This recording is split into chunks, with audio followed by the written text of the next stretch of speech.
السلام علیکم ورحمۃ اللہ وبرکاتہ۔ الحمد للہ الذی ابدع الافلاک والارضین والصلاة والسلام علی من کان نبیا وآدم بین الماء والطین، خصوصاً علی افضل البشر بعد الانبیاء بتحقیق ابی بکر الصدیق، امیر المومنین عمر بن الخطاب، عثمان ذی النورین وعلی المرتضی، ولا ابنہ الکریمین الشہیدین ابی محمد الحسن وابی عبداللہ الحسین دافع الکرب والبلاء، وامہما سیدۃ النساء البتول الزہرا، ولا ابن سعید الاعظم عبد القادر الغوث الورا، ولا امامت ائمۃ الہدی امام اعظم ابی حنیفہ ومجدد العظم لدینہ وملتہ وشریعتہ شیخنا احمد رضا، وابن سعید الکریم مفتی العظم مصطفیٰ رضا، وابن سعید الکریم حضرت الشیخ محمد اختر رضا، وعلی علماء ملتہ دائما ابدا، اما بعد فاعوذ باللہ من الشیطان الرجیم، بسم اللہ الرحمن الرحیم۔ کنتم خیر امت اخرجت للناس تأمرون بالمعروف وتنہون عن المنکر، صدق اللہ المولانا العظیم، وبلغنا رسولہ النبی الامین المتین الکریم، ونحن علی ذلک لمن الشاہدین والشاکرین، والحمد للہ رب العالمین۔ بارگاہ رسالت مآب و آل اصحاب رسالت مآب، مرکز عقیدت ختمی مرتبت مصطفیٰ جان رحمت، شاہ خوباں مہ جمالہ نیر بتہاں ماہ تاباں، نائب پروردگار گلشنی ہستی کی اولین فصل بہار جان عالمین، مالک جنت قاسم نعمت منیم تیجا مخبر صادق، حضور احمد مجتبیٰ محمد مصطفیٰ صلی اللہ علیہ وسلم میں درود پاک کا نذرانہ پیش کریں، پڑھی اللہم صلی صلاۃ و سلام علیک یا سیدی یا حبیبی یا رسول اللہ۔ امام اہل سنت فاضل بریلوی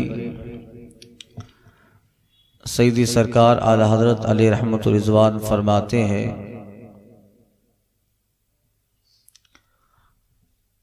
واہ کیا مرتبہ ایک غوث ہے بالا تیرا، اونچے اونچوں کے سروں سے قدم اعلیٰ تیرا، سر بھلا کیا کوئی جانے کہ ہے کیسا تیرا، اولیاء ملتے ہیں آنکھیں وہی طلبہ تیرا، نظام گور میں میزاں میں سرے پل پہ کہیں نہ چھوٹے ہاتھ سے دامان معلیٰ تیرا،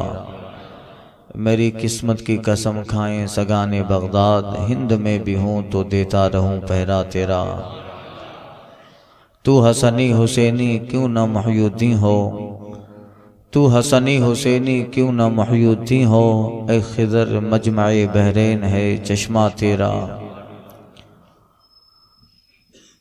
فخر آقا میں رضا اور بھی ایک نظم رفیع، چل لکھا لائیں ثنا خانوں میں چہرہ تیرا۔ بارگاہ غوث اعظم میں آج کی یہ دوسری شب ہے۔ کل بیان تھوڑا لمبا کر دیا تھا، آج آپ گھبرائیے گا نہیں۔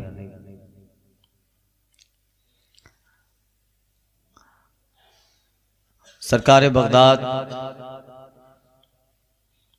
کے تعلق سے کل عرض کیا، آپ کی 90 سالہ عمر شریف، ابتدائی تعلیم اپنے گھر میں حاصل کی اور 18 سال کی عمر میں بغداد شریف تشریف لے گئے عراق میں، 9 سال تک پڑھے، پھر مجاہدہ اور تصوف کی طرف مائل ہوئے، 25 سال تک جنگلوں میں رہے اور پھر 40 سال بغداد میں رہے اور وہ 40 سال میں دین کی خدمت فرمائی۔ کچھ پانے کے لیے کچھ کھونا پڑتا ہے، یہ مثل مشہور ہے، کہاوت ہے، مرتبے، مقام اور منصب ایسے نہیں ملتے ہیں، مجاہدات کرنے پڑتے ہیں۔ دنیا کا بھی اصول ہے، دنیا میں بھی اگر کوئی بڑا مقام حاصل کرنا ہے تو اس کے لیے محنتیں کرنی پڑتی ہیں، شب و روز ایک کرنا پڑتا ہے، تو پھر محنت کے نتیجے میں اس کا رزلٹ بڑا بہتر اور بڑا روشن و تابناک ہوتا ہے۔ دنیا کی فیلڈ ہو یا دین کی فیلڈ ہو، بغیر محنت کے کچھ حاصل نہیں ہوتا۔ ڈاکٹر اقبال کہتے ہیں، غازی ہو، غزالی ہو، رومی ہو کہ جامی ہو، غازی ہو، غزالی ہو، رومی ہو کہ جامی ہو، کچھ ہاتھ نہیں آتا بے آہ و سحرگاہی۔ محنتیں رنگ لاتی ہے،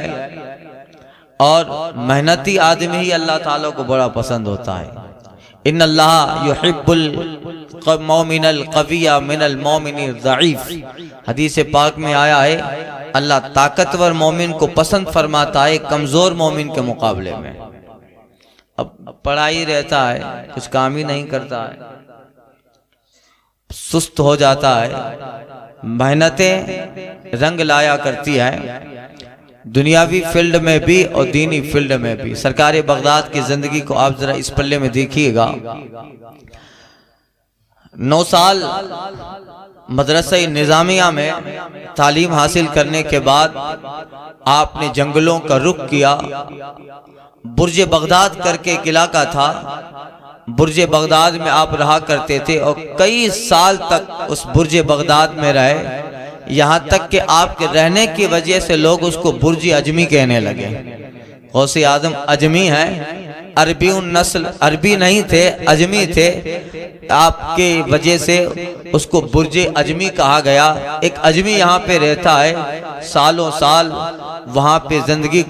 کے سال کہیں گزار ڈالے، اور یہ 25 سال جو سرکار غوث اعظم کا جو دور ہے جنگلوں کا، یہ بڑا خطرناک دور ہے۔ آپ خود فرماتے ہیں، سرکار بغداد نے اپنے ملفوظات میں نقل فرمایا ہے، خود کہتے ہیں کہ مجھ پر اس قدر مصائب اور شدائد ٹوٹے ہیں کہ اگر وہ پہاڑ پہ ڈالے جائیں تو پہاڑ بھی ریزہ ریزہ ہو جائے۔ اس قدر مصیبتوں کا سامنا عبدالقادر کو ہوا ہے، اور مولا کی یاد میں لگے ہیں، اور دوسری طرف سے شیطان حملہ آور ہو رہا ہے، کسی بھی طریقے سے بہکا ڈالیں، کسی بھی طریقے سے یاد الہی سے غافل کر ڈالیں۔ اگر 25 سال اس طرح گزارے کہ دجلہ کا پانی پیتے ہیں اور جنگلوں کے پتے کھاتے ہیں، قافلے گزرتے، غوث اعظم خود فرماتے ہیں کہ کبھی کبھی شدت پیاس اور شدت بھوک کی وجہ سے میں بے ہوش ہو جاتا۔ عرب کی طرف حرمین یا اس طرف حجاز کی طرف جانے والے قافلے اسی جنگل اور صحرا سے ہو کے گزرتے، لوگ سمجھتے کہ کوئی انتقال کر گیا ہے، لوگ مجھے غسل دیتے، کفن پہناتے، میرے نماز جنازہ کی تیاری کرتے تو میری سانسیں چلنے لگتی، میری سانسیں چلنے لگتی۔ لوگ کہتے نہیں یہ تو زندہ ہے، یہاں تک کہ پھر اسی طرح دور گزرا ہے، اور کبھی کبھی مولا کی یاد کا حال یہ ہوتا۔ سرکار بغداد فرماتے ہیں کہ لوگ مجھے دیوانہ کہنے لگے تھے۔ ایک دن جنگل میں بیٹھے ہیں اور اللہ کے نام کی ایسی ضرب لگائی سرکار بغداد نے کہ پورا علاقہ جو ہے وہ بالکل آواز سے گونج اٹھا، اور بے ہوش ہو گئے سرکار بغداد۔ لوگ آئے کہ کون تھا؟ کہا یہ تو عبدالقادر دیوانہ تھا، یہ عبدالقادر دیوانہ ہے۔ یعنی اس قدر اپنے آپ کو مٹایا ہے کہ لوگ دیوانہ کہنے لگے ہیں۔ لوگ جو ہے آپ کو کہتے ہیں کہ عبدالقادر مجنون ہے۔ اس طرح اپنے آپ کو یاد مولا میں فکر اور ذکر اور جو ہے اذکار و افکار میں اس طرح فنا کیا ہے۔ اور پھر ایک دن آتا ہے، سرکار بغداد کبھی کبھی خیال کرتے کہ اب نہیں کھانا ہے، نہیں کھاتے ہیں تو 2 سال تک نہیں کھاتے ہیں۔ اور پھر حضرت خضر، واقعہ مشہور حضرت خضر علیہ السلام آتے ہیں، سرکار بغداد نے قسم کھا لی ہے اب میں نہ کھاؤں گا جب تک اللہ مجھے کھلائے گا نہیں، تب تک میں نہیں کھاؤں گا۔ 2 سال تک بھوکے رہیں، 2 سال تک پیاسے رہیں، یہاں تک کہ جناب خضر علیہ السلام تشریف لے آتے ہیں۔ کھانا ہے، ہاتھ میں توشہ ہے، جنتی غذا ہے اور سرکار بغداد کو کھلاتے کہ عبد القادر اب تو کھا لے، تیرا رب تجھے قسم دے رہا ہے اپنی، عبد القادر تیرے رب کی قسم، میری ذات کی قسم، تو کھا لے۔ اور جناب خضر جب یہ پیغام سناتے تب سرکار بغداد لقمہ اپنے اندر منہ میں ڈالتے۔ یہ حال تھا سرکار بغداد کا۔ اعلی حضرت کہتے ہیں نا قسمیں دے کے کھلاتا ہے پلاتا ہے تجھے، قسمیں دے دے کے کھلاتا ہے پلاتا ہے تجھے، پیارا اللہ تیرا، چاہنے والا تیرا۔ سرکار بغداد کا یہ 25 سال کا دور جب ختم ہوا، اس میں بے شمار واقعات ہے۔ جب دور ختم ہوا اور یہ 25 سال مکمل ہو گئے، ہاتھی پہ غیبی آواز دے رہی ہے۔ اچانک جنگلوں میں کوئی پکارنے والا پکارتا ہے، اے عبد القادر، ہم نے تمہیں جن امتحانات و آزمائش کے لیے چنا تھا، عبد القادر تم سارے امتحان میں کامیاب ہو گئے، ریزلٹ بہتر آؤٹ ہوا ہے، تم نے ہماری یاد، ہماری شریعت، ہمارے دین پر مکمل طور پہ عمل کر کے ہمیشہ ہدایت و صراط مستقیم پہ رہیں، مصیبتوں کو برداشت کیا۔ عبد القادر تیرا رب اب تجھ سے راضی ہو گیا، اب نکلو جنگل سے، اب تمہارا جنگل کا دور ختم ہوا، اب تمہاری ضرورت شہر بغداد کو ہے، اب نکلو بغداد میں۔ غوث اعظم کہتا ہے پہلے تو میں نے خیال کیا کہ شاید یہ بھی کوئی دھوکہ ہو سکتا ہے کہ مجھے ذکر سے دور رکھا جا رہا ہے کہ جنگل سے نکلوں گا بغداد میں تو وہاں پہ شہر آباد ہے، لوگوں کا آنا جانا رہے گا، لوگوں کی ملاقاتیں، تو پھر ذکر و فکر کے لیے وقت ہی نہ ملے گا۔ سوچ ہی رہا تھا کہ جناب خضر علیہ السلام آتے ہیں، اے عبد القادر یہ دیدہ اللہ کی جانب سے تھی، یہ آواز پروردگار کے جانب سے تھی، تمہارے رب نے تم کو بہتر پایا امتحان میں، اب نکلو، تمہارا ہی مصیبتوں کا دور ختم ہوا، اب اللہ تعالیٰ تمہیں ناز و نعمتیں عطا فرمانے والا ہے، اب جاؤ بغداد میں قیام کرو، اور جتنا پڑھا، جتنا سیکھا، اور جس قدر مولا کی بارگاہ میں مجاہدہ کر کے تجربات حاصل کیا ہے، اے عبد القادر اب جاؤ مخلوق خدا کے اندر، قوم میں جاؤ اور انہیں ہدایت کا سامان دیتے رہو۔ سرکار بغداد میں تشریف لے آتے ہیں۔ اب اللہ تعالیٰ نے وہ سارا زمانہ ختم کیا، زمانوں تک دریائے دجلہ کا پانی پینا، پتے کو کھا کھا کر بھوک مٹانا، اب یہ سارا زمانہ ختم ہوا۔ وعدہ ہے نا اللہ کا، اللہ پریشانیوں کے بعد آسانیاں دیتا ہے، اللہ مشکلوں کے بعد بہتر راستے پیدا فرماتا ہے۔ اب بغداد کا زمانہ سرکار بغداد کا آیا ہے۔ اللہ خانقاہ میں بیٹھتے ہیں، اور ایک بادشاہ کیا بیٹھے گا اپنے تخت پر، ایک حاکم اپنے تخت پر کیا بیٹھے گا، اور ایک بادشاہ تاج کیا پہنے گا، ایک حاکم کیا تاج پہنے گا۔ اللہ نے وہ ساری نعمتیں سرکار بغداد کو عطا فرمائی ہے کہ آپ جو جسم پہ کپڑا پہنتے ہیں، جو آپ کپڑا زیب تن فرماتے ہیں، مصر کا حاکم سرکار بغداد کو خط لکھتا ہے، حضور آپ جو ایک مرتبہ کرتا پہن کے اتار ڈالیں، حضور کبھی وہ کرتا ہمیں بھی عنایت فرما دیجئے گا۔ اتنا زرق و برق لباس پہنتے ہیں اور اس قدر تخت پہ بیٹھے ہیں، اللہ نے ولایت کا تاج جن کے سر پہ رکھا، اللہ نے کرامتوں کا تاج جن کے سر پہ رکھا۔ اب وہ زمانہ ختم ہوا، سرکار بغداد کا خادم جاتا ہے بغداد کے بازار میں، اور بازار میں جا کر جس وقت اور روزانہ یا جب بھی بغداد کی بندرگاہ پہ شام سے اور مصر سے، جارڈن سے اور سیریا سے بڑے بڑے جہاز بغداد کے بندرگاہ پہ آتے تھے، لوگ کپڑوں کی تجارت کرنے کے لیے بغداد میں آتے، اور جب سب سے زیادہ قیمتی کپڑا، سب سے زیادہ کوسٹلی کپڑا جو بغداد کی بازار میں آتا تھا، سب سے پہلے سرکار بغداد کے لیے خرید کے دیا جاتا تھا۔ یعنی اللہ نے وہ سارا پریشانیوں والا زمانہ ختم کیا، اب آسانیاں ایسی عطا فرمائی ہے، ایک مرتبہ جو لباس پہنے سرکار بغداد دوبارہ اس لباس کو پہنتے نہیں ہے، ایک مرتبہ جو جسم پہ کپڑا لگ گیا وہ بعد میں یا تو کسی حاکم و بادشاہ کو دے دے یا کسی غریب کو، فقیر کو خیرات کر دے۔ اب اللہ نے اتنا بہتر دور عطا فرمایا ہے کہ ایک آدمی سرکار بغداد کے لیے آپ کا مرید کپڑا خریدنے جاتا ہے، دکاندار سے کہتا ہے تیری دکان میں جو سب سے زیادہ قیمتی کپڑا ہو وہ مجھے عطا فرما۔ دکاندار کہتا ہے کس کے لیے چاہیے؟ کہا میرے پیر شیخ عبد القادر کے لیے چاہیے۔ پاس میں ایک اور انسان بھی کھڑا تھا، اس کے دل میں خیال آتا ہے عبد القادر اپنے آپ کو فقیر کہتا ہے اور اتنا زیادہ قیمتی لباس پہنتا ہے، اپنے آپ کو اللہ والا کہتا ہے اور اتنا زیادہ قیمتی لباس پہنتا ہے، فقیروں کو قیمتی لباس سے کیا غرض، فقیروں کو اتنے زیادہ کوسٹلی کپڑوں سے کیا غرض؟ اس کے دل میں یہ خیال آتا ہے، وہ آدمی جس کے دل میں خیال خیال آیا، وہ جیسے واپس پلٹتا ہے اس کے پاؤں میں کیل چبھ جاتی ہے، اور علاج کروایا مگر اس کا فائدہ نہ ہوا، اس کے پاؤں میں کیل کا لگنا تھا، وہ زخم ناسور بن گیا، یہاں تک کہ اس کے پاؤں میں بہت بڑا مرض ہو گیا۔ معالجوں کا علاج جواب دے چکا، طبیبوں کی طبابت دم توڑ دیتی ہے، حکیموں کی حکمتیں گھٹنا ٹیک دیتی ہے، مگر اس کا کوئی علاج نہ ہو پایا۔ یہاں تک کہ سرکار بغداد کی بارگاہ میں آتا ہے، سرکار بغداد کہتے ہیں تیرا ذہن اس طرف میں دوڑانا چاہتا ہو، یہ جو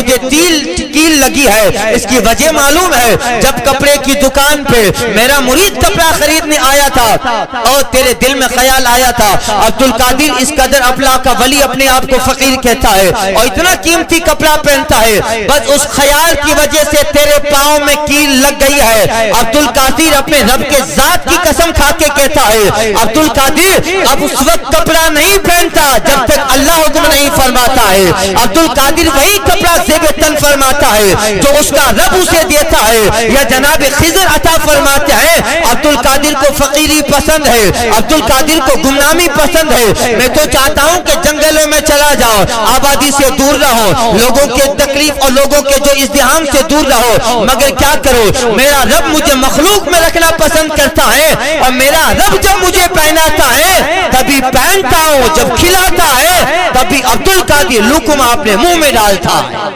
یعنی غازی ہو، غزالی ہو، رومی ہو کہ جامی ہو، کچھ ہاتھ نہیں آتا بے آہو سحر گائی۔ اب اللہ نے اتنا بہتر زمانہ دیا ہے، اللہ جب غوث اعظم نکلتا ہے تو وقت کا حاکم بھی دیکھنے کے لیے دروازے پہ کھڑا ہے کہ لباس کیسا پہنا ہے،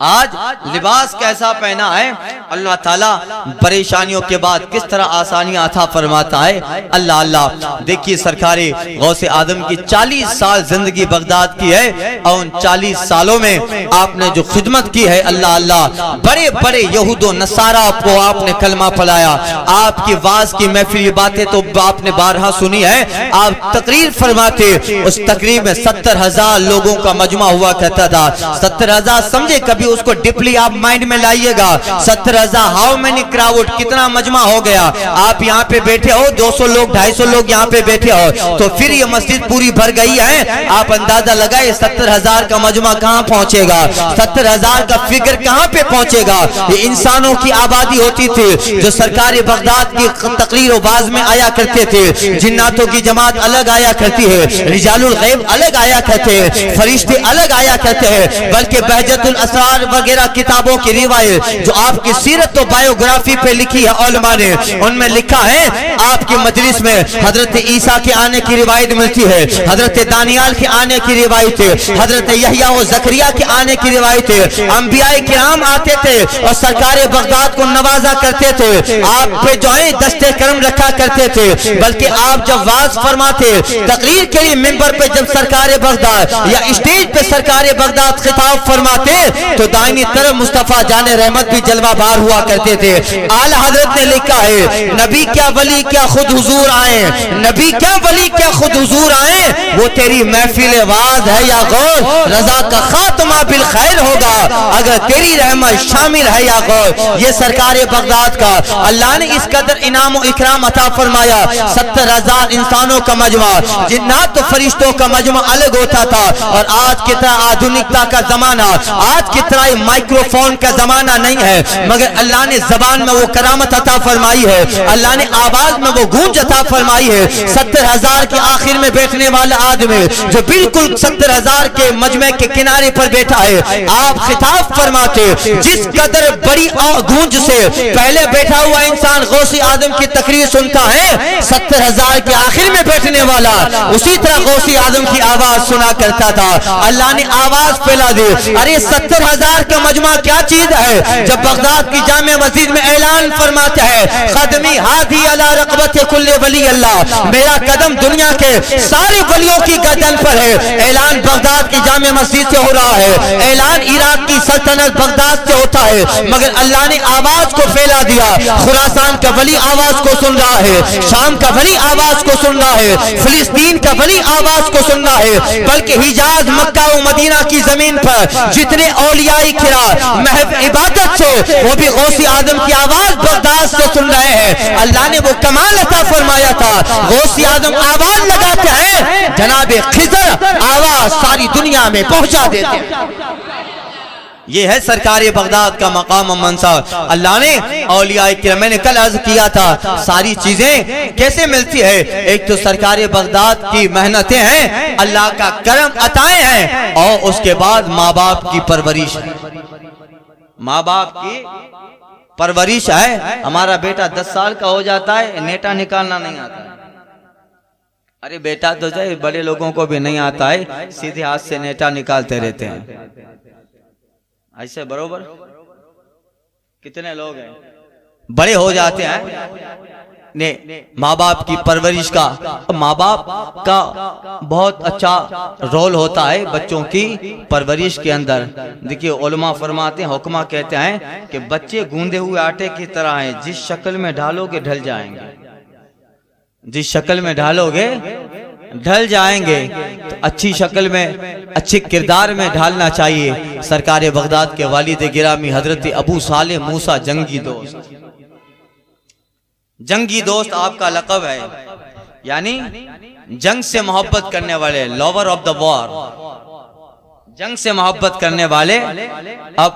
آپ کو اللہ تعالیٰ نے اس قدر مقام و منصب دیے تھے. نانا سرکار بغداد کے واقعات سنا ہے, حضرت عبداللہ سومائی ہیں, اور حضرت ابو صالح موسیٰ جنگی دوست اس قدر متقی و پرہیزگار ہے کہ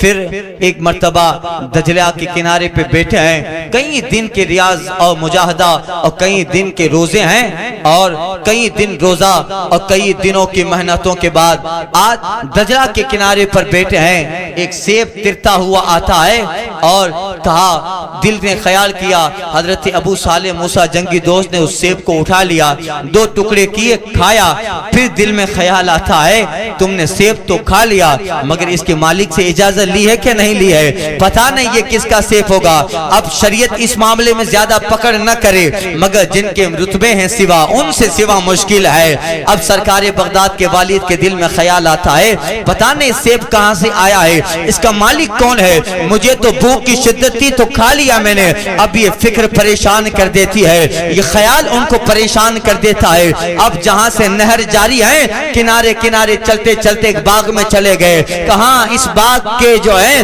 سیب کے درخت لگے ہیں, انہی درختوں میں سے سیب گرا ہے, اور وہاں پہ آیا اور میں نے کھا لیا. ضرور اسی باغ کا مالک کا یہ سیب ہے, مجھے اجازت لے لینی چاہیے, بتانا چاہیے کہ مجھے جو ہے, میں نے تمہارا ایک سیب جو نہر پہ گر گیا بہتا بہتا فلاں جگہ پہ پہنچا, میں نے کھا لیا, اجازت لے لو, مجھ سے معافی طلب کر لیتا ہوں.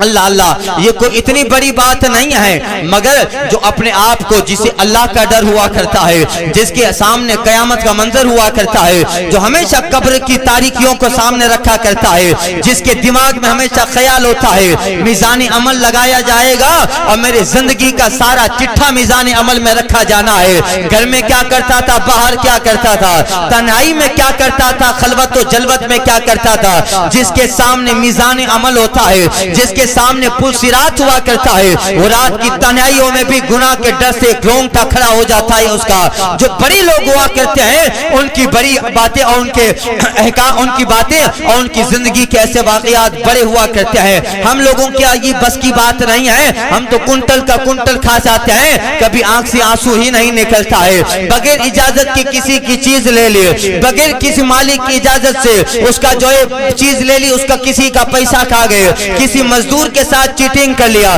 کسی غریب کے ساتھ چیٹنگ کر لیا, مگر کبھی خیال بھی نہیں آتا ہے, کبھی دل کے اندر خوف الہی کا چراغ نہیں جلتا ہے. نہ جلے دنیا میں, مگر دیکھیے امام محمد غزالی نے لکھا ہے, جب بندہ عالم سکرات میں آ جاتا ہے, اب آدھے گھنٹے کے بعد زندگی کا سارا رشتہ, زندگی کے سارے تانے بانے بکھرنے والے ہیں. جب عالم سکرات میں پڑا ہے, تب خلوتوں جلوتوں میں کیا گناہ دماغ میں آ جاتا ہے. زندگی میں جتنا چٹھا کیا تھا, اب سکرات کے عالم میں پڑا ہے. آدھے گھنٹے کے بعد اللہ کا قاصی جناب ملک الموت آ کر روح قدس انصری سے پرواز کرنے والے ہیں. اب وہی میرا بیٹا مجھے قبر کی آغوش میں ڈالے گا, وہی میرے اولاد مجھے قبر کے گھڑے میں ڈالنے والی ہے. اب نہ اے سی لگایا جائے گا, اب نہ میرا موبائل مجھے دیا جائے گا، نہ تجوری بھری پڑی ہے سونے چاندی سے، نہ وہ سونا میری قبر میں لگایا جائے گا۔ آدھے گھنٹہ پہلے موت سے زندگی میں جتنے بڑے بڑے کارنامے کیے ہیں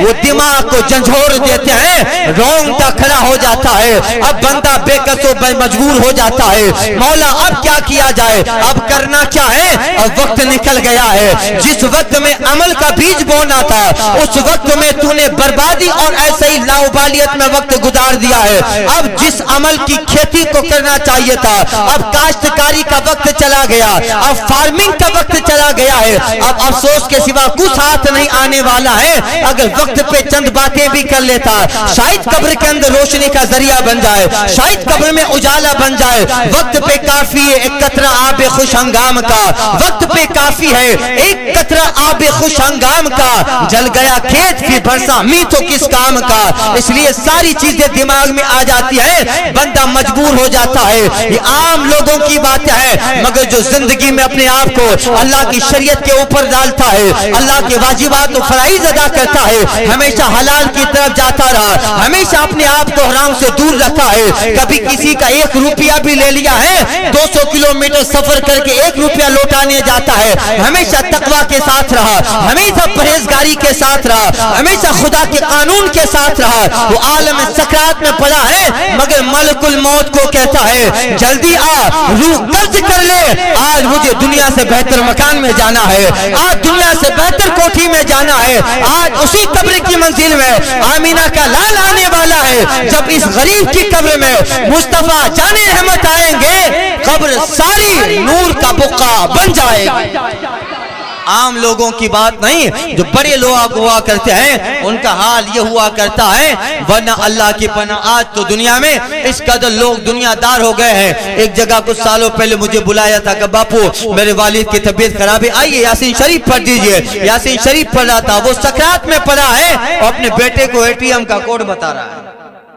وہ عالم سکرات میں پڑا ہے اور اپنے بیٹے کو ATM کا کوڈ بتا رہا ہے۔ یہ تو ساری چیزیں بعد میں بھی ہو سکتی ہیں، بتائیے یہ دنیا ہے، اور جب دنیا اندر آ جاتی ہے آدھے گھنٹے بعد تو یہ جانے والا ہے، مگر اب اسے کچھ اور بہتر چیز آخری وقت میں بھی اگر کر لیتا تو شاید اللہ تعالیٰ اس کے لیے بہتر راستہ بنا دیتا۔ اللہ اللہ، جن کا بڑا مقام و منصب ہوا کرتا ہے وہ ساری چیزیں یہ سوچا کرتے ہیں، اس کے سامنے کروڑوں کا ڈھیر پڑا ہے مگر حرام کا ہے، اس کو جوتے کی نوک پہ رکھتا ہے کہ نہیں یہ تو کل ختم ہو جائے گا، مگر آخرت کا وبال قیامت تک رہنے والا ہے۔ اس کا رونگٹا کھڑا ہو جاتا ہے، اس کا جسم کپ کپی میں آ جاتا ہے۔ سرکار بغداد کے والد ابو صالح موسیٰ جنگی دوست رحمت اللہ تعالیٰ علیہ اسی کنارے چلتے چلتے چلے گئے، باغ کا مالک پتا چلا یہ بھی بہت بڑے اللہ والے ہیں، حضرت عبداللہ سومئی جس کا نام ہے۔ ملاقات ہوئی، کس غرض سے آنا ہوا، اب چہرائی حضرت ابو صالح موسیٰ جنگی دوست کا اتنا بہتر ہے، پیشانی سے نور کی لکیریں نکل رہی ہے، تقوی، طہارت، پاکیزگی، تقدس، پوترتا،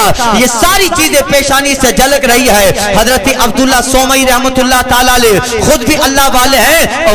ولی میں شناست، اللہ والے کو اللہ والا پہچان لیا کرتا ہے۔ دیکھا یہ جوان بڑا متقی و پرہیزگار معلوم ہوتا ہے، پوچھا جناب عبداللہ سومئی نے کیسے آنا ہوا، ساری بات بتاتے ہیں۔ حضور ایک شیر فلاں جگہ پہ کنارے میں بہتا بہتا آیا، میں نے کھا لیا، بعد میں خیال آیا ہے کہ وہ سیب تو کس کا ہے، اس کا مالک کون ہے، آپ بھی کے باغ کا وہ سیب معلوم ہوتا ہے، حضور معافی طلب کرنے آیا ہوں، مجھے معاف فرما دے۔ سرکار بغداد کے نانا حضرت عبداللہ سومئی اس بات سے بڑے متعجب ہوتے ہیں کہ بڑا متقی پرہیزگار اور خدا رسیدہ بندہ معلوم ہوتا ہے۔ اب جو ہے آپ فرماتے نہیں ایسے ہی معاف نہ کیا جائے گا، 1 سال تک باغ کی رکھوالی کرو تب جا کے سیب معاف ہوگا۔ 1 سال تک باغ کی رکھوالی کرو تب جا کے سیب معاف ہوگا۔ کہ ٹھیک ہے 1 سال باغ کی رکھوالی کرتے ہیں، جب آخر والا سال ختم ہوتا ہے اللہ اللہ کچھ دنوں تک تو عبداللہ سومئی جواب نہیں دیتے، کہ ٹھیک ہے دیکھتے ہیں کل معاف کریں گے کہ نہیں کریں گے،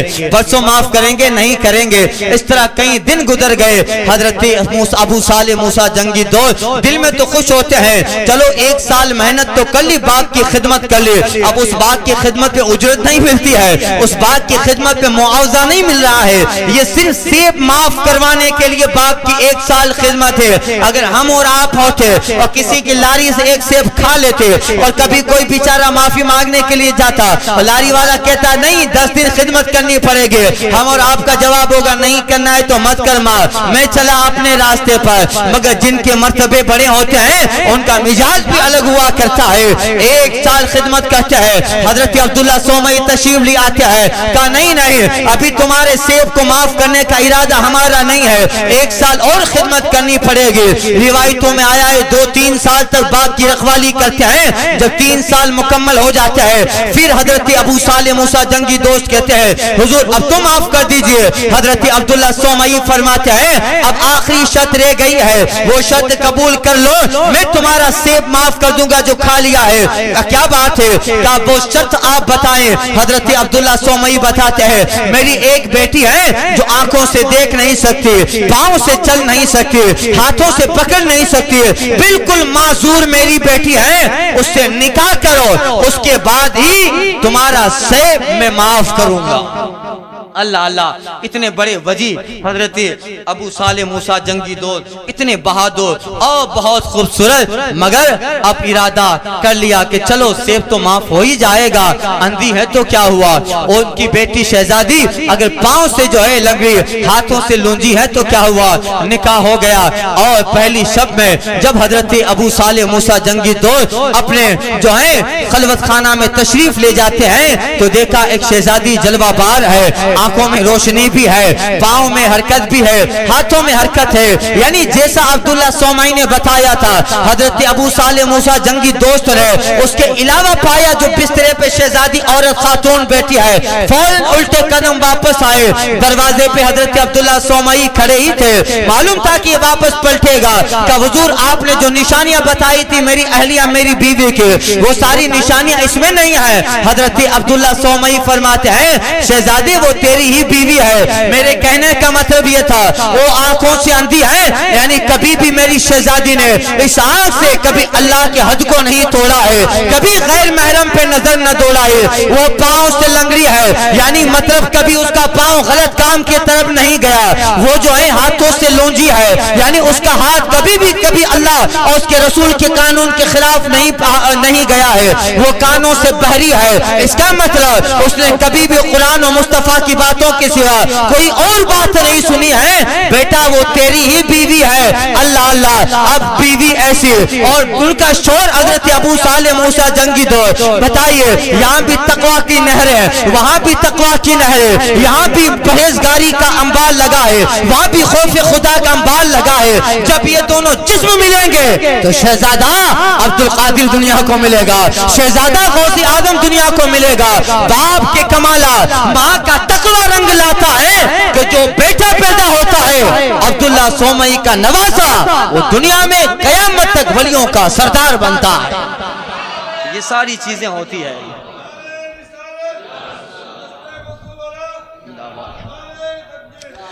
یہ سرکار بغداد اعلیٰ حضرت فرماتے ہیں کہ اے سرکار بغداد ہم پر بھی آپ کا کرم ہو جائے، نظام گور میں میزام سرے پل پہ کہیں، نظام گور میں میزام سرے پل پہ کہیں، نہ چھوٹے ہاتھ سے دامان مولا تیرا، اور میری قسمت کی قسم کھائیں سگانے بغداد، ہند میں بھی ہوں تو دیتا رہوں پہرا تیرا، اس نشانی کے جو سگ ہیں نہیں مارے جاتے، حشر تک میرے گلے میں رہے پٹا تیرا، تجھ سے در سے سگ اور سگ سے ہے مجھ کو نسبت، میری گردن میں بھی ہے دور کا ڈورا تیرا، اس نشانی کے جو سگ ہے نہیں مارے جاتے، حشر تک میرے گلے میں رہے پٹا تیرا، اور اے سرکار بغداد میری قسمت کی قسم کھائیں سگانے بغداد، میری قسمت کی قسم کھائیں سگانے بغداد، ہند میں بھی ہوں تو دیتا رہوں پہلا تیرا، فخر آقا میں رضا اور بیک نظم رفیع، چل لکھا لائیں ثنا خانوں میں چہرہ تیرا۔ حضرت ابو صالح موسیٰ جنگی دوست یعنی جنگ سے محبت کرنے والے، مطلب کیا ہے ہمیشہ نفس سے جنگ کرتے ہیں، ہمیشہ برے کاموں سے جنگ کرتے ہیں، برے خیالات سے جنگ کرتے ہیں۔ ایک دن ایسا ہوا بغداد کا بادشاہ ایک عباسی بادشاہ تھا، مگر وہ بادشاہ تھوڑا غلط دماغ کا بیٹھ گیا بغداد کے تخت پر، اور اس قدر عمل سے غافل تھا کہ رات ہوتی تو بادشاہ کے دربار میں شراب کی محفل قائم، شراب کی محفل قائم ہوتی اور آس پاس میں جو شراب خانے تھے وہاں سے شراب بادشاہ کے درباری مٹکے اپنے سر پہ اٹھاتے اور شراب بادشاہ کے دربار میں سپلائی کرتے تھے، اور رات کو پھر وزیروں کی ایک محفل جمتی تھی اور شباب و شراب کا دور چلتا تھا۔ اللہ اللہ، حضرت ابو صالح موسیٰ جنگی دوست سرکار بغداد کے والد گرامی گزرے، دیکھا چند لوگ بادشاہ کے سپاہی سر پہ مٹکا لیے جا رہے ہیں، پوچھا کیا ہے؟ کہا یہ شراب کے مٹکے ہیں اور بادشاہ کے دربار میں پہنچایا جا رہا ہے۔ دل کھول گیا، ان کا خون کھول گیا، دل میں ایک حرکت پیدا ہوئی، کہا یہ بغداد کا بادشاہ ہے۔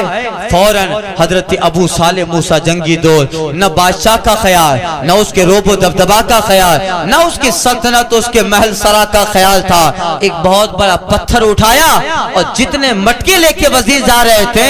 سارے شراب کے مٹکے حضرت ابو صالح جنگی دوست نے توڑ ڈالے۔ لوگ کہتے ہیں اب بغداد میں کوہرام مچے گا اور اب تو ان کو قتل کر دیا جائے گا۔ اللہ اللہ، مگر حضرت ابو صالح سے کسی نے کہا حضور چلے جائیے، آپ کو بادشاہ قتل کروا دے گا۔ آپ فرماتے نہیں، میں نے جو کام کیا ہے اللہ کے قانون پہ کیا ہے، اور میرا رب میرا محافظ ہے۔ جب بندہ اللہ سے رشتہ جوڑ لیتا ہے نا، اللہ کا دوست ہو جاتا ہے، تو وہ دوست ہر وقت دوست کو بچاتا ہے۔ اس دوست کی بڑی اہم ہوا کرتی ہے۔ حضرت سفیان ثوری نے بھی بغداد میں ایک بادشاہ کے سامنے کھڑے رہ کر زوردار تقریر کی تھی، اے بادشاہ، غریبوں کا خون چوستا ہے، اس کے پسینے کی کمائی نہیں دیتا۔ میرے آقا نے تو فرمایا ہے مزدور کا پسینہ سوکھنے سے پہلے اس کی مزدوری دے دینی چاہیے، تو غریبوں پہ ظلم کرتا ہے اور سستے میں مال لے کر امیروں کو بڑے داموں میں بیچا کرتا ہے۔ ایک زبردست تقریر حضرت سفیان ثوری نے کی، بادشاہ کا رونگٹا کھڑا ہو جاتا ہے اور اس کے دل میں بھی خوف خدا آ گیا، اور یہ تقریر کر کے حضرت سفیان ثوری چلے گئے۔ بعد میں کچھ لوگ ہوتے ہیں کان بھرا بادشاہ کا، کہ حضور ایک فقیر تھا اور آپ کو دھمکا کے چلا گیا۔ ہمیشہ دنیا میں جو تباہی آئی ہے وہ غلط مشوروں سے آئی ہے، دنیا میں تباہی غلط مشوروں سے آئی ہے۔ آپ نے کربلا کے واقعے میں نے کہا تھا جب امام علی مقام نے خط لکھا تھا تو ابن زیاد بھی عمرو بن سعد کے خط کا اچھا جواب دینے والا تھا، مگر شمر بیٹھا تھا کہ حضور آپ کی زمین میں اترے ہیں اور آپ چھوڑ دیں گے امام علی مقام کو، اگر وہ چلے گئے غلبہ ان کے لیے، کمزوری آپ کے لیے ہوگی، لوگ کہیں گے لو عراق میں آ گئے اور چلے گئے۔ اب غلط ایسا مشورہ دیا کہ پھر تختہ ہی کربلا کی جنگ کا وجہ۔ تو ایک عقل مند نے کہا تھا کہ دنیا میں آندھیوں، سیلاب اور طوفان نے اتنا نقصان نہیں کیا جتنا نقصان غلط مشوروں نے کیا ہے، غلط مشوروں نے کیا ہے۔ حاکم کے آس پاس بیٹھنے والے اس طرح مشیر ہوا کرتے ہیں کہ پھر ایم کری نہ کو تیم کری نہ کو، نوٹ بندی میں آٹھ لو فائدوں ساتھے، بلیک منی آؤ سے کچھ نہیں ہوا، لوٹ پانی نے لاکڑا کچھ ہوا کتنا، اب خربوں لے کر وہ لندن میں چلے گئے، کوئی کاروائی نہیں ہے۔ اب اللہ بہتر فرمائے اور اللہ تعالیٰ اس ملک کی حفاظت فرمائے۔ ہوا اگر یہیں رہی تو نقیب بہار کہاں سے آئے گی رانا یا چمن کے لیے۔ اللہ تعالیٰ اس کو بہتر اور اللہ تعالیٰ اس ملک کو امن عطا فرمائے، ورنہ ایسے لوگ ہیں، اقبال نے کسی نے کہا تھا برباد گلستہ کرنے کو صرف ایک الو کافی تھا، برباد گلستہ کرنے کو صرف ایک الو کافی تھا، ہر شاخ پہ الو بیٹھا ہے انجام گلستہ کیا ہوگا، ہر شاخ پہ الو بیٹھا ہے انجام گلستہ کیا ہوگا۔ اب اللہ محافظ ہے۔ خیر، حضرت ابو صالح موسیٰ جنگی دو، حضرت سفیان ثوری کا واقعہ مکمل کر لوں، چلے گئے مکہ، چلے گئے عمرہ کرنے کے لیے۔ بادشاہ بعد میں سپاہیوں کے ساتھ گیا اور کسی نے حرم میں بیٹھے ہیں حضرت سفیان ثوری، اور کوئی آ کے خبر دیتا ہے حضور آپ نے جو فلاں دن بادشاہ کے دربار میں زوردار خطاب اور خوف خدا اور تبلیغ کی تھی، بادشاہ کا رونگٹا تو کھڑا ہو گیا، مگر وزیروں نے اس کے کان بھر ڈالے. بادشاہ سپاہیوں سمیت اب آپ کو قتل کرنے آ رہا ہے. حضرت سفیان ثوری سے وہ میسج دینے والا کہتا ہے حضور چھپ جائیے کہیں پر ورنہ بادشاہ آپ کو قتل کروا دے گا. حضرت سفیان ثوری کہتا ہے نہیں نہیں کہاں چھپا پھروں گا میں. فوراً کعبے کا غلاف پکڑا ہے. حضرت سفیان ثوری فرماتے ہیں مولا تیرا دوست بن کے آیا ہوں, تیرے گھر میں آیا ہوں, تیرا مہمان بن کے آیا ہوں, اور تیرے گھر میں اگر میرا دشمن مجھے مار کے چلا جائے تو پھر دوستی کا مطلب کیا, تو پھر دوستی کا مطلب کیا. اس لیے مولا مہمان بھی تیرا ہو, تیرے گھر کے اندر ہو اور تیرا دوست ہو, اور دوستی کا لحاظ تو رکھنا ہی ہے. اتنا کہیں اور مقام ابراہیم کے پاس آ کے نماز پڑھنے لگی حضرت سفیان ثوری. تھوڑی دیر کے بعد وہیں آدمی خبر دینے آتا ہے حضور بادشاہ حرم کی حد میں داخل ہو رہا تھا, اچانک پاؤں میں پتھر لگا اور وہیں پہ بادشاہ موت میں آ گیا. وہیں پہ بادشاہ کی موت آ گئی. فوراً حاتب غیبی سے آواز آتی ہے اے سفیان ثوری جب تو دوستی کا حق ادا کرتا ہے تو ہم بھی دوست کو بے یار و مددگار نہیں چھوڑے ہیں. ہم نے بھی تمہارے دشمن کو ہلاک کیا, ہم نے بھی دوستی کا حق ادا کر دیا. حاتب غیبی آواز دے رہی ہے یہ دوستی ہوا کرتی ہے. اب حضرت ابو صالح موسیٰ جنگی دوست کہتے ہیں نہیں نہیں جانا نہیں ہے, میں نے تو اللہ اس کے رسول کے قانون پہ عمل کیا ہے. اتنے مٹکے پھوڑے ہیں دنیا سے اتنی شراب تو کم کر ڈالی. اتنی شراب امام غزالی نے واقعہ لکھا ہے اسی پر. کیا کہتے ہیں غوث آدم کے والد گرامی بزرگوار اتنے مٹکے پھوڑ ڈالے, کم سے کم اتنی شراب تو دنیا سے کم کر ڈالی. ایک آدمی تھا حکایتوں میں ذکر ہے کہ روزانہ کچھ پیسہ کماتا, مزدوری کرتا, کچھ کماتا, اس میں سے آدھا اپنے گھر کے لیے رکھتا, گزران چلتا, بسر اوقات ہوتا, اور آدھا پیسے سے شام کو جاتا شراب کا مٹکا لے کے اپنے گھر میں آتا اور گھر کی جو نالی ہوتی تھی اس میں شراب ڈال دیتا. اب لوگ تو سمجھتے تھے کہ مزدوری کرتا ہے کماتا ہے اور جتنا کماتا ہے شام کو شراب کا پورا مٹکا پی جاتا ہے. لوگوں کو پتا نہیں تھا حقیقت سے, لوگ تو یہ دیکھتے تھے کہ شراب خانے میں گیا ہے, شراب کا مٹکا خریدا. اب آج تو آدھونک تھے, طرح طرح کی بوتلیں, اس وقت مٹکے ہوا کرتے تھے. آپ سوچو کہ شراب کا مٹکا اس زمانے میں مٹکے ہوا کرتے تھے شراب کے. اب وہ مزدوری کر کے شام کو فری ہوتا, شراب خانے میں جاتا, جتنا پیسہ بچتا اپنے گھر کا نکالنے کے بعد شراب کا مٹکا لیتا,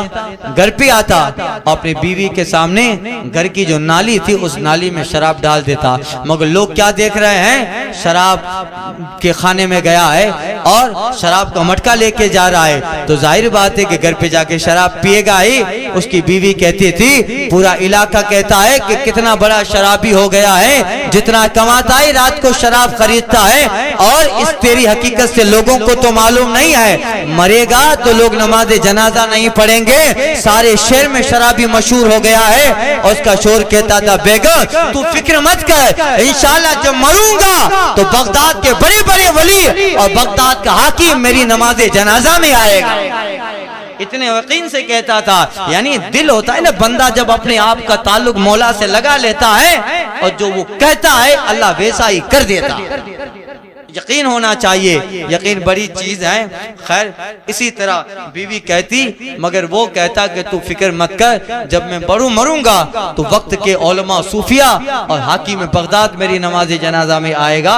اس طرح کئی سالوں تک چلتا رہا اور وہ بیوی سے کہتا تھا میں کوئی بڑا عالم تو نہیں ہوں, میں کوئی بڑا مبلغ تو نہیں ہوں, نہ میرے پاس اتنا علم ہے کہ میں تقریر سے لوگوں کو مصطفیٰ کا پیغام دے سکوں, تقریر سے لوگوں کو امر بالمعروف و نہی عن منکر کا جو ہے میسج دے سکوں, کہ میں تقریر کروں لوگ راہ راست پہ آئیں برائی سے بچیں. اتنا تو میرے پاس ہے نہیں, میں کچھ بڑا کام تو کر نہیں سکتا, نہ علم میرے پاس, نہ ہنر میرے پاس, نہ تہذیب, نہ کوئی بڑا سرمایہ میرے پاس, مگر میں اتنا تو کر سکتا ہوں مولا جتنا کماتا ہوں اس میں سے آدھے سے شراب خریدتا ہوں, اس کو بہا دیتا ہوں, میرا دل اندر سے مطمئن ہو جاتا ہے مولا کوئی بڑا کارنامہ نہیں کیا, مگر جو چیز شریعت میں حرام ہے اتنی بیکار کر کے دنیا سے اتنی شراب تو کم کر ڈالی,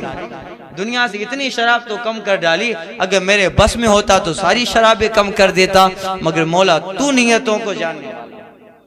تو نیتوں کو جاننے والا ہے، آگے جو ہے تو سنبھالے گا، میرے سے جتنا ہو سکا میں نے کام کیا۔ اب ہمارا بھی یہ طریقہ ہونا چاہیے، ہمیں سے جتنا ہو تبلیغ کرنی چاہیے۔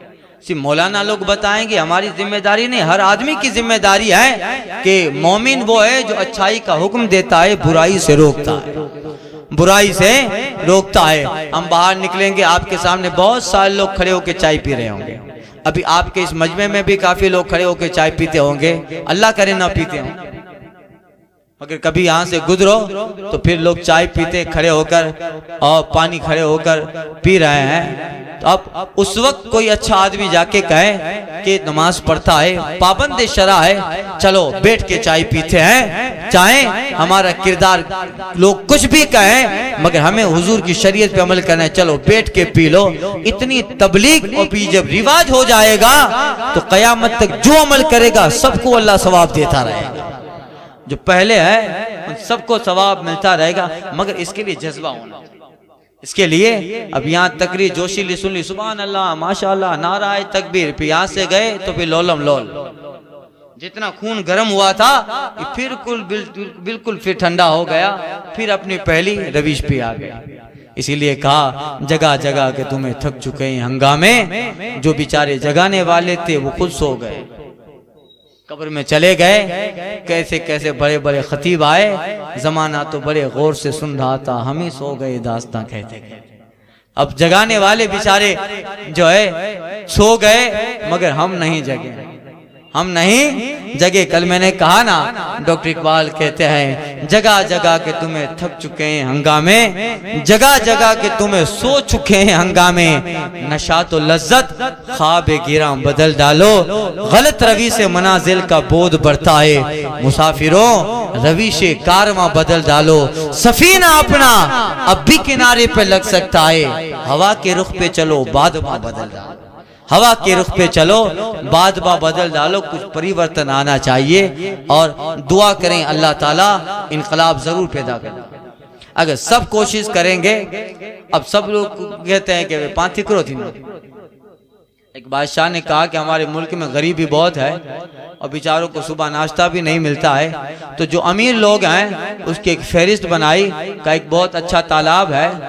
اور نیچے اچھے پتھر اور بہت جو ہے اس کو پولش کیا تھا، کئی چھوٹا تھا گھڑے جیسا بنایا تھا، کہا جتنے بھی مالدار لوگ ہیں،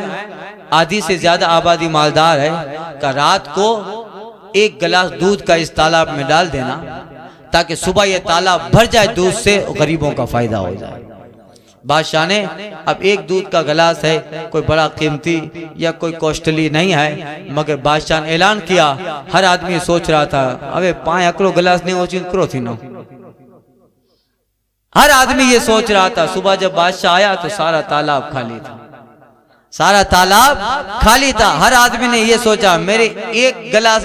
نہ ڈالنے سے کیا ہوگا، دوسرے لوگ تو جائیں گے، چلو میں نہیں جاتا ہوں، ایسا ہی سب نے سوچا۔ تو سارا تالاب یعنی اپنا مائنڈ نیگیٹو ہو گیا ہے، اپنا دماغ نکارتمک ہو گیا ہے، کبھی پوزیٹیو نہیں سوچتا، دوسرا کرے کہ نہ کرے مجھے میری ذمہ داری ادا کرنی ہے، چاہے اس ذمہ داری اس کام کا زیادہ فائدہ نہ ہو، مگر ذمہ داری میں آتا ہے تو مجھے کر دینا ہے۔ اگر ہر آدمی اپنی ذمہ داری پوری کرتا رہے تو یقین جانیے گا، جب ایک آدمی جب کوشش کرتا رہتا ہے 10 سال کے بعد بہت اچھا ریزلٹ آ جاتا ہے، 10 سال کے بعد انقلاب آ جاتا ہے۔ ہٹلر تو غلط کام کے لیے نکلا تھا، مگر کسان کا بچہ تھا ہٹلر مسولی، اور اپنی ایک جماعت بناتا ہے، 11 آدمی سے شروع کرتا ہے، ایک کسان کا بچہ جس کے پاس بیکنگ پاور نہیں ہے، جس کے پاس جو ہے کچھ نہیں ہے، مگر محنت کرتا رہا، لوگوں کو اپنا نظریہ بتاتا، لوگوں کو اپنا عقیدہ بتاتا، اور اس طریقے سے محنت کرتا رہا کہ کسان کا بچہ آگے چل کر اس قدر بڑا بادشاہ بنتا ہے کہ دنیا کے 6 کروڑ یہودیوں کو مار دیتا ہے۔ ایک کسان کا بچہ اکیلا چل کے جنگ عظیم میں حصہ لے لیتا ہے، اور برطانیہ اور جرمن کے تاریخ پڑھیں گے آپ یورپ کی، تو ایک بچہ جب چل کر آگے چل کے ہٹلر، اگرچہ وہ تو غلط کام کیا تھا اور اس نے جو ہے سارے لوگوں کو اتنے یہودیوں کو اس نے مارا اور بہت ظالم بادشاہ گزرا تھا، مگر اپنے کام پہ نظر دوڑاتا گیا، اپنے کام کو دیوانوں کی طرح کہتا رہا، مجھے کرنا ہے تو کرنا ہے، یعنی ایک ٹارگیٹ پکڑ لیتا ہے، ایک مقصد پکڑ لیتا ہے، پھر دیوانوں کی طرح اس کو پورا کرنا ہے، رات نہ دیکھے دن نہ دیکھے، بس ٹارگیٹ کو پورا کرے، اس کا اپنے کام کو پورا کرتا رہے۔ جب بندہ کسی کام میں دیوانوں کی طرح لگ جاتا ہے تو نتیجہ اللہ بہتر ہی عطا فرماتا ہے۔ اب ہر کوئی اپنی ذمہ داری سنبھالے۔ اب ہم سب یہی سوچیں گے کہ 5 کرو تھی نو تو کیے نہیں تھی، لوٹ پانی نہ لاکڑا، تو پھر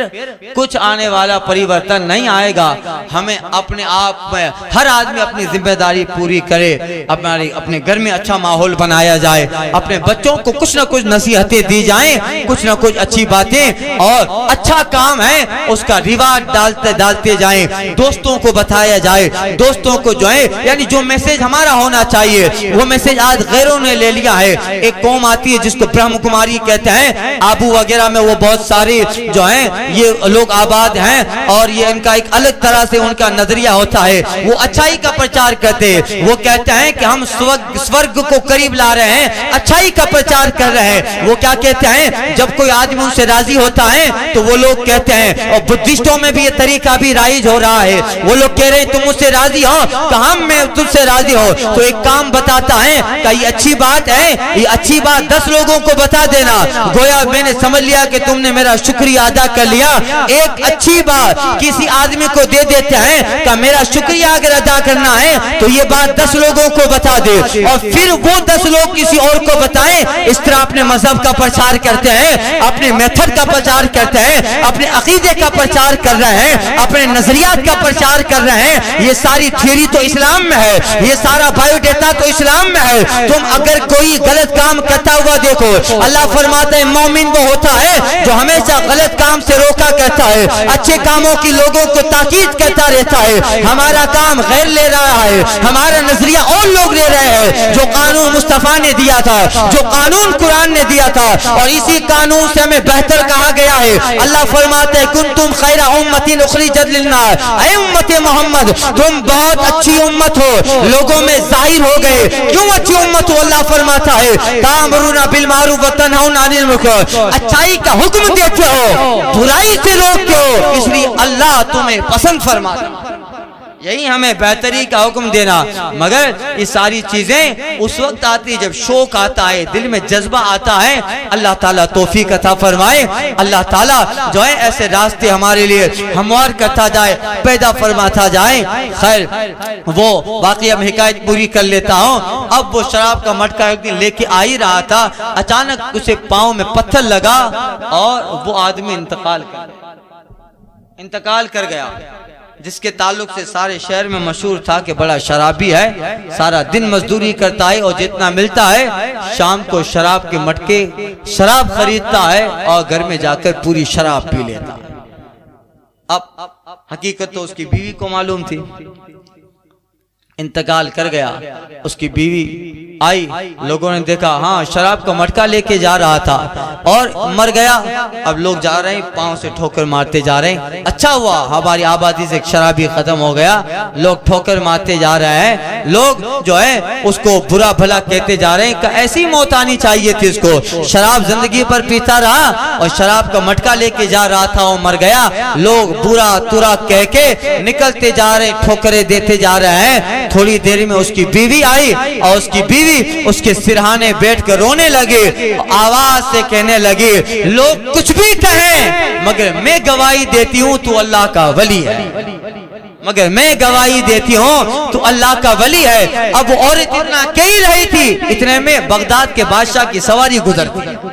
یہاں سے بادشاہ بغداد کی سواری گزری، بادشاہ نے حقیقت معلوم کی کہ اتنا بڑا شرابی تھا اور اس کی بیوی کہہ رہی ہے کہ میں گواہی دے رہی ہوں کہ تو اللہ کا ولی ہے، یعنی کچھ نہ کچھ ہوگا۔ لوگ کچھ اور سمجھتے ہیں، گھر کے اندر کے حال تو بیوی سمجھا جانے گی، اندرونی حالات بیوی کو پتہ ہوں گے، یعنی اسی اندر کچھ نہ کچھ ہے۔ بادشاہ حکم دیتا ہے لے چلو اس کو سرائے محل سرائے میں ہمارے گراؤنڈ میں لے چلو اور اعلان کر دو اس کو نہلاؤ، اس کو کفن پہناؤ، اور بغداد میں اعلان کر دو آج ایک آدمی کی نماز جنازہ بادشاہ بغداد پڑھائے گا۔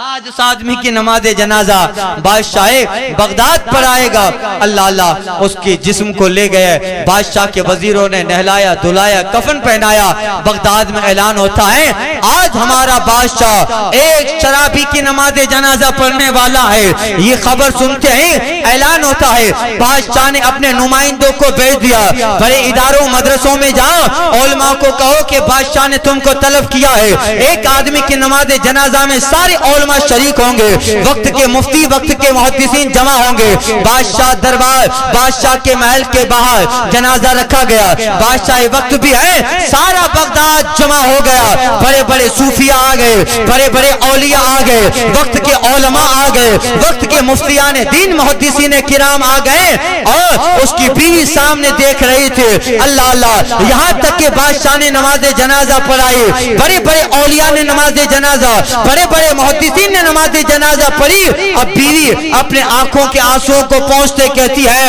اے میرے مرنے والے شوہر، یقیناً تو اللہ کا ولی تھا، تو نے کہا تھا جب میں مروں گا بادشاہ بغداد میری نماز جنازہ پڑھے گا، تیری بات اللہ نے سچ کی ہے، آج تیری نماز جنازہ صرف بادشاہ بغداد ہی نے نہیں، بغداد کے اولیاء علماء تیرے نماز جنازہ میں آئے ہیں۔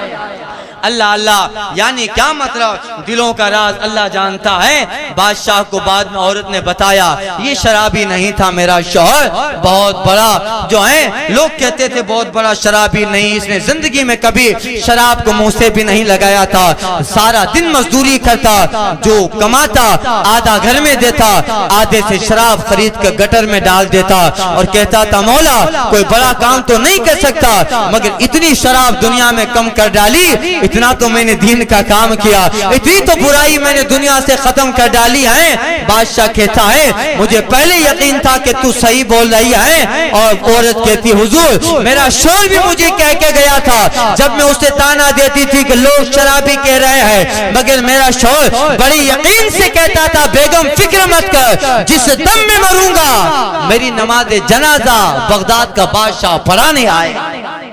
اللہ والوں کی حال یہ ہوتا ہے۔ حضرت ابو صالح موسیٰ جنگی دوست نے شراب کے مٹکے توڑے، یہیں سے بات چلی تھی۔ اب کسی نے کہا بھاگ جائیے ورنہ بادشاہ قتل کر دے گا۔ اللہ اللہ، نہیں بھاگے۔ تھوڑی دیر کے بعد بادشاہ کے سپاہی آئے، دربار میں بلایا۔ حضرت ابو صالح موسیٰ جنگی دوست رحمت اللہ تعالیٰ علیہ اپنا معمول نہ کبھی گھبراہٹ چہرے پر پریشانی کے آثار ہے، نہ کوئی خوف اور ہراساں ہے، بالکل جری اور بہادر ہو کر دربار میں چلے گئے۔ بادشاہ کہتا ہے کیوں شراب کے مٹکے میرے پھوڑ ڈالے؟ حضرت ابو صالح موسیٰ جنگی دوست کہتے ہیں مجھے اللہ نے اس کا حکم دیا تھا۔ بادشاہ کہتا ہے کیا اب تم پہ بھی وحی آتی ہے؟ کہ وحی نہیں آتی، اللہ نے اپنی وحی میں فرما دیا ہے۔ کیا فرمایا ہے؟ اللہ فرماتا ہے مومن وہ ہوتا ہے جو برائی دیکھتا ہے تو ختم کرنے کی فکر کرتا ہے۔ میں نے دیکھا کہ بادشاہ تیرے دربار میں شراب کے مٹکے لے جا رہے ہیں لوگ، اس لیے میں نے شراب کے مٹکے پھوڑ ڈالے، اتنی شراب میں نے دنیا سے کم کر ڈالی۔ بادشاہ کہتا ہے تجھے میرا خوف نہ آیا؟ حضرت ابو صالح موسیٰ جنگی دوست کہتے ہیں جس دل میں اللہ کا خوف ہوتا ہے تو اس دل میں مخلوق کا خوف یقیناً نہیں ہوا کرتا۔ جو اللہ سے ڈرتا ہے وہ مخلوق سے نہیں ڈرا کرتا۔ اور اے بادشاہ تجھے دوسری بات بتا دوں، میں نے جو شراب کے مٹکے پھوڑے ہیں اس میں تیری آخرت کا میں نے بھلا کیا۔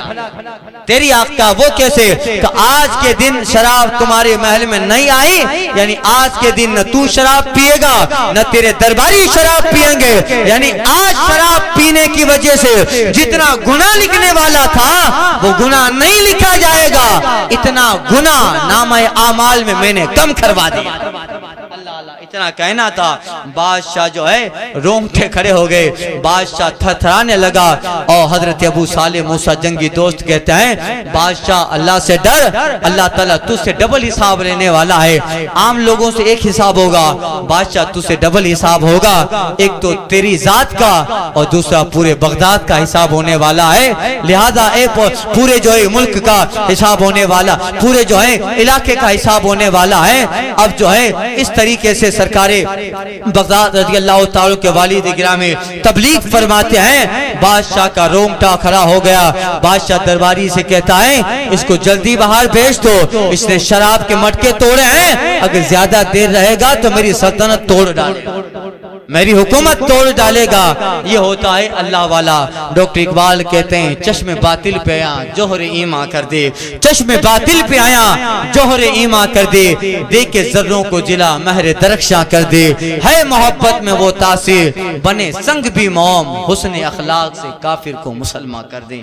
صبا وہ چلے کہ باغ پھلے، وہ پھول کھلے کہ دن ہو بھلے، لیوا کے تلے ثنا میں کھلے رضا کی زباں تمہارے لیے، اور سرکار بغداد کا کرم ہم پہ برستا رہے، اللہ تعالیٰ ان کی عطائیں ہم پہ برساتا رہے، اور جیسی دعا اعلیٰ حضرت نے فرمائی ہے، طلب کا منہ تو کس قابل ہے یا غوث، مگر تیرا کرم کامل ہے یا غوث، طلب کا منہ تو کس قابل ہے یا غوث، مگر تیرا کرم کامل ہے یا غوث، دعائی یا محی الدین دعائی، بلا اسلام پہ نازل ہے یا غوث، وہ سنگی بدعتیں وہ تیزی کفر، سر پہ تیغ دل میں سل ہے یا غوث، عزومن قاتلا عند القتالی، مدد کو آ دم بسمل ہے یا غوث، جلا دے دین جلا دے کفر و الہاد، جلا دے دین جلا دے کفر و الہاد، تو محی ہے تو قاتل ہے یا غوث، تیرا وقت اور پڑے دین پہ یوں وقت، نہ تو عاجز ہے نہ تو غافل ہے یا غوث،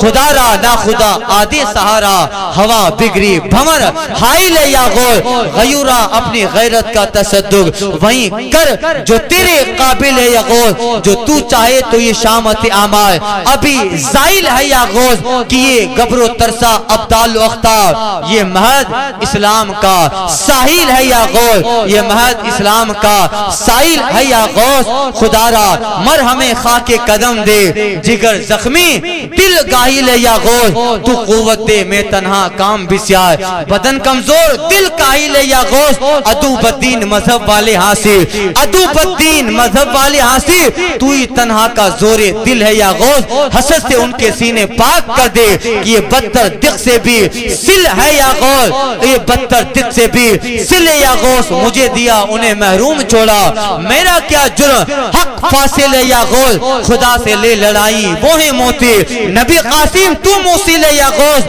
عطائیں مقتدر غفار کی ہے، ابس بندوں کے دل میں غل ہے یا غوث، تیرے بابا کا پھر تیرا کرم ہے، یہ منہ تو ورنہ کس قابل ہے یا غوث، بھرن والے تیرا جھالا تو جالا، تیرا چھیٹا میرا غاسل ہے یا غوث، تیرا چھیٹا میرا غاسل ہے یا غوث، وہ کیا جانے گا فضل مرتضیٰ کو، وہ کیا جانے گا فضل مرتضیٰ کو، جو تیرے فضل سے غافل ہے یا غوث، جو تیرے فضل سے غافل ہے یا غوث، ستم کوری رافضی وہابی کے، ستم کوری رافضی وہابی کی، ارے ہندو تک تیرا قائل ہے یا غوث، رضا کا خاتمہ بالخیر ہوگا اگر تیری رحمت شامل ہے یا رضا کا خاتمہ بالخیر ہوگا اگر تیری رحمت شامل ہے یا غوث، ابر کرم ان کے مرکز پہ غور باری کرے، حشر تک شان کریم ناز برداری کرے، ہزاروں رحمتیں ہو امیر کارواں تجھ پر۔